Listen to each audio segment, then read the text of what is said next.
കൊച്ചിയിലെ ബസ്സുകളുടെ മരണപ്പാച്ചിൽ നടപടി. അപകടമുണ്ടാക്കിയ ബസിന്റെ ഫിറ്റ്നസ് റദ്ദാക്കി. ഡ്രൈവറുടെ ലൈസൻസ് 3 മാസത്തേക്ക് സസ്പെൻഡ് ചെയ്തു. ന്യൂസ് മലയാളം പുറത്തുവിട്ട അപകടത്തിന്റെ CCTV ദൃശ്യങ്ങൾ ഒന്നുകൂടി കണ്ടുവരാം.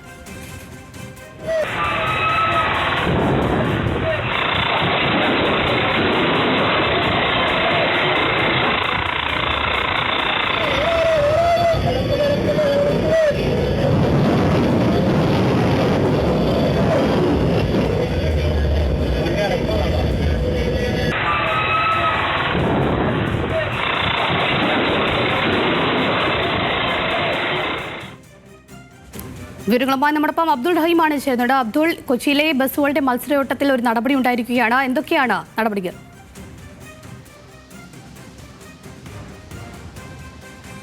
പ്രധാനമായും ഈ കഴിഞ്ഞ 21-ാം തീയതിയാണ് ഈ അപകടം ഉണ്ടാകുന്നത്. നമുക്ക് ആ ദൃശ്യങ്ങളിൽ നിന്ന് വ്യക്തമാണ്. ആ ബസ്സിൽ, അതായത് ഈ KL49 രജിസ്ട്രേഷനുള്ള നമ്പർ ബസ് വന്ന് അതിൽ തൊട്ട് മുമ്പുണ്ടായിരുന്ന ബസ്സിൽ ഇടിക്കുന്നതിൻ്റെ ദൃശ്യങ്ങൾ. അതിൽ ആ സമയത്ത് ഒരു സ്ത്രീ പുറത്തേക്ക് കൈയിട്ടിട്ടുണ്ടായിരുന്നു.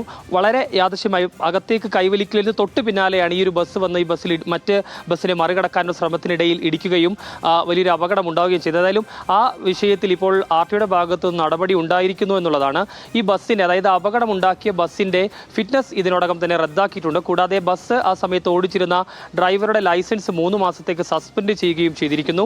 ഇനി കൂടുതൽ അതായത് ഇപ്പോൾ നിലവിൽ ഈ ബസ് ഗ്യാരേജിലേക്ക് മറ്റും മാറ്റിയിട്ടുണ്ട് എന്നുള്ളതാണ് മനസ്സിലാക്കാൻ കഴിയുന്നത്. അങ്ങനെയെങ്കിൽ കൊച്ചിയിലെ ഈ തരത്തിലുള്ള, അതായത് മത്സരയോട്ടത്തിനെതിരെ നേരത്തെ ഹൈക്കോടതിയുടെ ഭാഗത്ത് നടക്കം വലിയ രീതിയിൽ രൂക്ഷ വിമർശനം ഉയർന്നിട്ടുള്ളതാണ്. കാരണം പലപ്പോഴും ആളുകൾക്ക് ജീവൻ നഷ്ടമാകുന്ന തരത്തിലാണ് കൊച്ചിയിലെ നഗരത്തിലെ ബസ്സുകളുടെ ചീറിപ്പായൽ ഉണ്ടാകുന്നത്. അതുകൊണ്ട് തന്നെ ആ വിഷയത്തിൽ ഹൈക്കോടതി അടക്കം ഇടപെട്ടിട്ടും കാര്യമായൊരു മാറ്റം ഉണ്ടായിട്ടില്ല എന്ന് തന്നെയാണ് ഈ ദൃശ്യങ്ങൾ. മത്സരയോട്ടത്തിൽ നടപടി ഉണ്ടായിരിക്കുകയാണ്. അബ്ദുൾ റഹീമാണ് വിവരങ്ങൾ പങ്കുവച്ചത്.